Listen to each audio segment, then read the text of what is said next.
fondo, acá este debate entre autocomplacientes y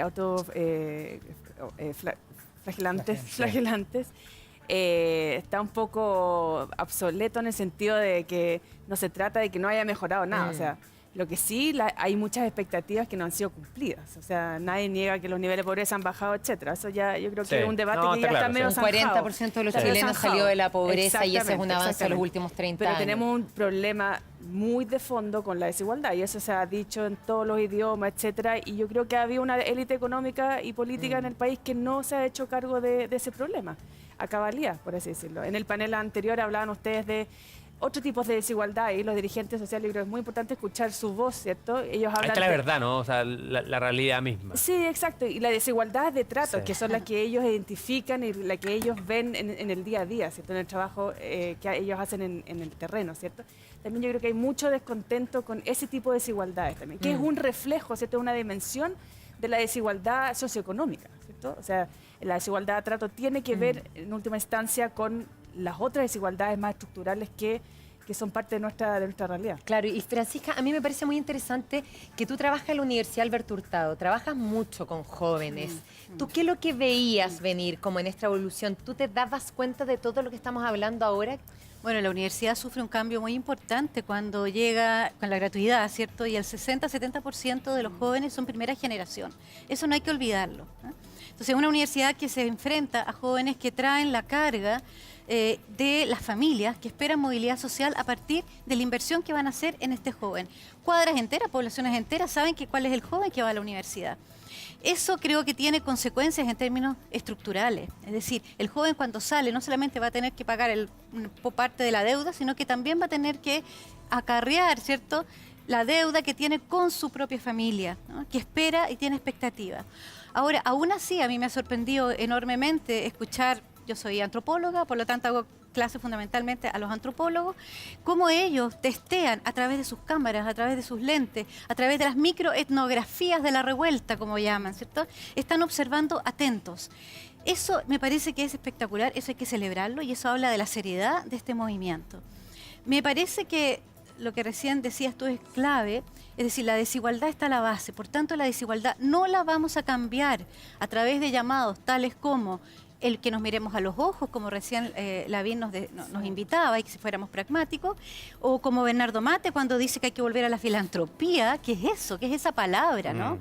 Sí. O incluso cuando se dice los empresarios tienen que meterse la mano al bolsillo. Eso no, o sea, ese tipo de mensajes son absolutamente equívocos y van absolutamente son contradictorios con las transformaciones estructurales de la desigualdad. No se trata de buenas voluntades, se trata de un gesto, ¿cierto?, político, democrático, en la cual si no se hacen transformaciones profundas, si no se cambia la Constitución, si no se cambia la famosa ley del 10% de las ventas del cobre para las Fuerzas Armadas, ¿cierto?, no solamente no vamos a tener los recursos para financiar todas las deudas de estas familias, todo lo que debemos como sociedad chilena, sino que además vamos a empobrecer la política altamente. Que aparezca la palabra filantropía me parece una bomba de tiempo. Es violento, ¿no? También. Es muy violento. O sea, la filantropía se la ejercían las familias más ricas, más pudorosas por caridad, ¿cierto?, al conjunto de sirvientes que tenían, ¿cierto?, y creaban sus hogares para como un gesto, ¿cierto?, para entregar algo, miserias de la inmensa riqueza que se acumularon del salitre en adelante.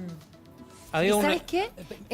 Un segundito, Daniel, que quiero seguir con ese punto que me parece muy interesante que tú desarrollas, porque efectivamente los jóvenes que nosotros vemos hoy día en las calles son jóvenes que uno, sobre todo al principio, escuchaba mucho decir, vimos un cartel, por ejemplo, que decía, mamá, perdóname, lo hago por mi futuro. Después escuchábamos otra señora, estoy hablando del primer día más de manifestaciones más o menos, que decía, ellos se están atreviendo a hacer lo que nosotros no nos atrevimos a hacer porque fuimos pasivos. Después otros veíamos carteles también que decía, lo hago por mi abuela, lo hago por mis papás. ¿En qué cambió esta generación a las anteriores? ¿Y puedo agregar algo a eso, si usted me permite? Sí, por favor. Lo que pasa es que, para sumarle un poco a eso, para que nos contesten, por favor, las dos, la generación anterior, y mira, yo tengo hija de 18 años, nosotros peleamos contra la dictadura. La dictadura cayó. Y entonces nos dijeron, vamos a hacer esto en la medida de lo posible, ¿cierto? Y nosotros dijimos, bueno, tendrán razón, son los que saben. Y por eso nos quedamos tranquilitos, digamos, porque era en la medida de lo posible. Esto es una teoría que, si estoy mal, por favor, me la corrigen, porque estoy hablando porque tengo boca nomás. Y entonces los chiquillos hoy día ya no se compran eso, ni estuvieron en la dictadura, ni para ellos ni les suena, no les importa. Y entonces es como una mentalidad que tampoco tienen miedo, no sé. ¿Voy mal? Pero un elemento importante del debate es que acá se trata de gente joven, ¿cierto? Lo hemos visto en las imágenes, lo hemos visto en las calles, que fue socializada de una u otra manera al alero del movimiento estudiantil 2011. Entonces hay una socialización política ahí, de una movilización muy amplia, ¿cierto? Con líderes muy destacados. Yo creo que hay como un anhelo también a tratar de revivir eso, ¿cierto? Como revivir y ser protagonistas nuevamente del proceso político-social chileno. Yo creo que hay algo de lo que tú dices también. Hay una generación que obviamente no tiene tanto miedo como la generación anterior, etcétera. Hay una aceptación de la protesta, y eso lo muestran todas las encuestas, una aceptación de la protesta como una manera de manifestarse legítima, ¿cierto? Como algo normal, ¿cierto? Se deja un poco atrás en esta generación esta visión de la protesta como algo anómico, algo irracional, claro. Un poco la visión de Peña, ¿cierto? Que también debo decir que está un poco obsoleto.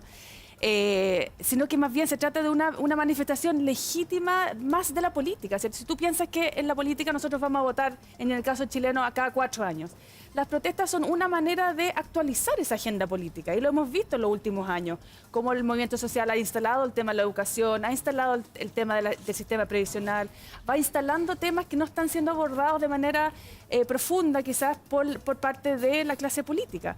Entonces, debemos como abandonar esa imagen. Yo creo que ahí tenemos que seguir a los jóvenes, por así decirlo, abandonar esa imagen de la protesta como algo negativo, verlo quizás como un signo de salud de nuestra democracia. Estoy hablando de las protestas pacíficas que hemos visto a lo largo de las últimas 2 semanas, ¿cierto? Bueno, de hecho hay un libro filosófico que habla precisamente que las grandes transformaciones han sido por marchas, pero por marchas pacíficas, de Martha Nussbaum. Sí, o sea, la historia está plagada de ejemplos de movimientos sociales que han logrado instalar temas sobre la agenda de debate político, que se han transformado en nuevas leyes que de una u otra manera se han hecho cargo, ¿cierto?, de las demandas de los ciudadanos. Yo creo que lo que pasa hoy día es que como hemos ido reformando de a poco, ¿cierto?, y no hemos logrado, ¿cierto?, revertir. Se ha estagnado un poco la desigualdad, ¿cierto? Pero no hemos logrado revertir la profunda desigualdad que hay en Chile, ¿cierto? Yo creo que hay como una conjunción de distintos actores que están planteando sus demandas, ¿cierto? Si ustedes ven en las marchas, hay carteles que demandan mejor salud, mejor educación, mejoras pensiones, etcétera, ¿cierto? Y una demanda transversal por una nueva constitución. Y eso yo creo que hay que explicárselo a la gente. ¿Por qué la gente quiere nueva constitución? Porque ahí están amarradas las bases de muchas de las áreas de política pública. Cuando yo he escuchado muchos personajes de derecha que dicen, oiga, si la gente no quiere una nueva constitución, la gente quiere mejor salud. La gente quizás no sabe que el sistema de salud está profundamente amarrado en la constitución. Sofía, tú dices que es importante escuchar a los diferentes actores, y es verdad.